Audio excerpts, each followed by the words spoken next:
Praise the Lord.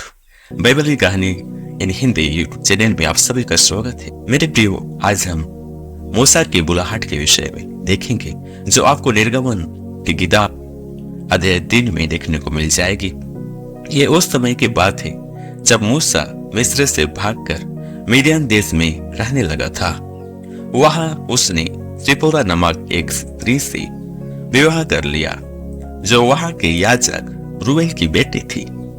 और मूसा मिडियान देश में अपने ससुर की भेड़ बकरियों को चराता था, और वह उन्हें जंगल की पश्चिमी और होरेब नामक परमेश्वर के पर्वत के पास ले गया। और परमेश्वर के दूत ने एक कटीली झाड़ी के बीच आग की लौ में उसको दर्शन दिया, और उसने दृष्टि उठाकर देखा कि झाड़ी जल रही है पर भस्म नहीं होती। तब मूसा ने कहा, मैं उधर जाकर इस बड़े आश्चर्य को देखूंगा कि वह झाड़ी क्यों नहीं जल जाती। जब यहोवा ने देखा कि मूसा देखने को मुड़ा चला आता है, तब परमेश्वर ने झाड़ी के बीच से उसको पुकारा, हे मूसा, हे मूसा।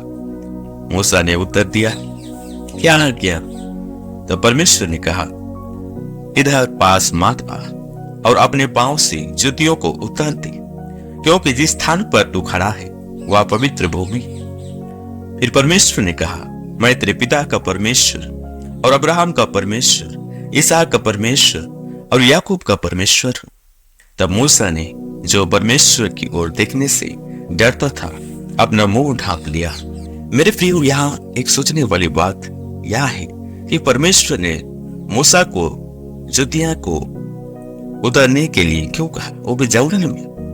वो इसलिए कि जहां से परमेश्वर की बातें आती हैं वो उनके लिए पवित्र स्थान है। मेरे प्रियो, हम भी कभी कभी चार्च में जूतियां और चप्पल पहन के बैठ जाते हैं, लेकिन यहां से प्रभु बता रहे, प्रभु हमें सिखा रहे कि हम भी उनके पवित्र स्थान को आदर करें, क्योंकि जहां उनका उपस्थिति रहती वहां उनको आदर मिलना चाहिए। इसलिए इस बात को हम भी ध्यान दें, तब प्रभु हमें भी आदर करें।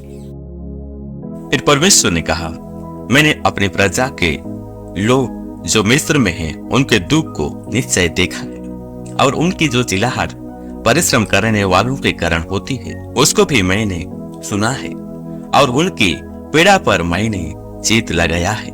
इसलिए अब मैं उधर आया हूं कि उन्हें मिस्रियों के वास से छुड़ाऊं, और उस देश से निकलकर एक अच्छे और बड़े देश में, इसमें दूध और मधु की धाराएं बहती हैं, अर्थात कनानी, एती, एमोरी, परिजी, हिब्बी और यबूसी लोगों के स्थान में पहुंचाऊं।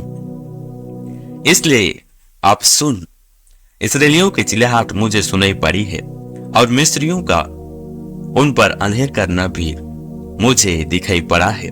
इसलिए आ, मैं तुझे फिरौन के पास भेजता हूं कि तू मेरी इस्राएली प्रजा को मिस्र से निकाल ले आए। परंतु मूसा ने परमेश्वर से कहा, मैं कौन हूं जो फिरौन के पास जाऊं और इस्राएलियों को मिस्र से निकाल ले आऊं?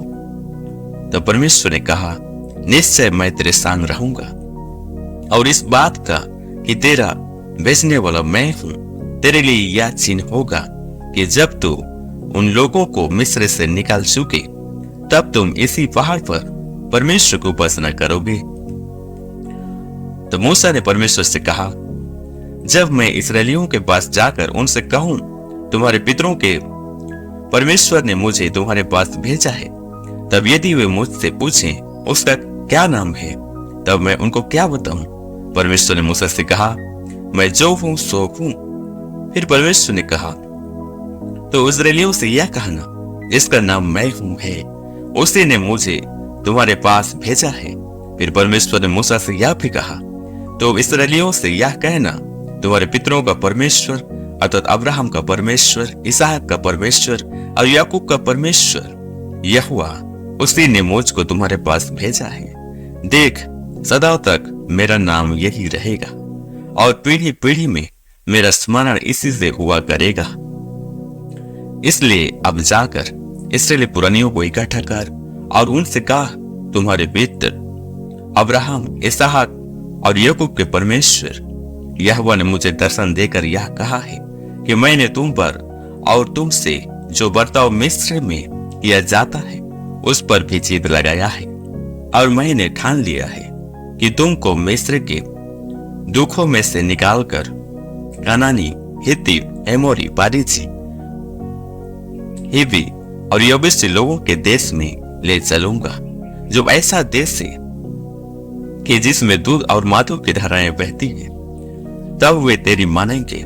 और तो इस्राएली पुरानियों को संग लेकर मिस्र के राजा के पास जाकर उससे यूं कहना, इब्रियों के परमेश्वर यहोवा से हम लोगों की भेंट हुई है, इसलिए आप हमको 3 दिन के मार्ग पर जंगल में जाने थे कि अपने परमेश्वर यहोवा को बलिदान चढ़ाएं। मैं चाहता हूं कि मिस्र का राजा तुमको जाने ना देगा, वरन बड़े बल से दबाए जाने पर भी जाने ना देगा।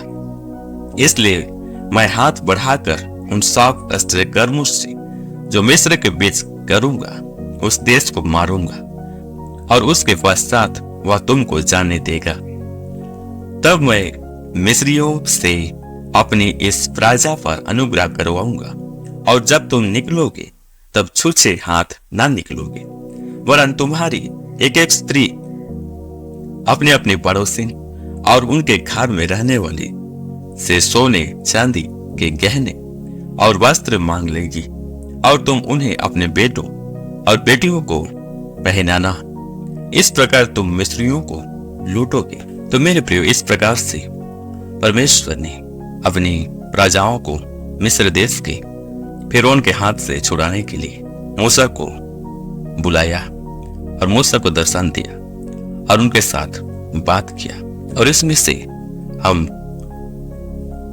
इस एक बात को हम सीखने पाते हैं मेरे प्रियो, कि हम भी बहुत बार जब हम दुख और क्लेश में होते हैं तब सोचने लगते हैं कि परमेश्वर की दृष्टि मुझ पर है कि नहीं, और हम चिंतित होने लगते हैं। लेकिन मेरे प्रियो, यह परमेश्वर स्वयं बोल रहे हैं कि मैंने उनके दुखों को निश्चय देखा है और उनकी चिल्लाहट को भी सुना है, और उनकी पीड़ा पर मैंने जीत लगाया है। इसलिए मेरे प्रियो, अब भी ऐसी स्थिति में अब ना सोचे कि परमेश्वर मेरा चिंता नहीं करता। परमेश्वर आपको देख रहा है और आपके विषय में सब कुछ जानता है, और वो कभी नहीं चाहता कि आप ऐसे ही दुख में, क्लेश में अपने जीवन को व्यतीत करते रहें। जैसे हैं इजरायलियों, परमेश्वर ने दृष्टि किया, उनके चिल्लाहट को सुना, उनके दर्द को परमेश्वर को लागा, और परमेश्वर स्वयं यहाँ बता रहा है कि वो उनके लिए उतार करके आया हूं बोल करके। तो इसी प्रकार आज भी परमेश्वर हमारे लिए ऐसे समय में और निकल करके वो हमारे निकट आते हैं और हमें भी बचाएंगे, जैसे कि इस्राएलियों को उसने बचाया, हमें भी वो जरूर बचाएंगे, क्योंकि वो इस्राएलियों का भी परमेश्वर है और वो हमारा भी परमेश्वर है। जब हमने प्रभु यीशु मसीह को विश्वास किया है, वो हमारा पिता बन गया है। प्रभु सबको आशीष दे। आमीन।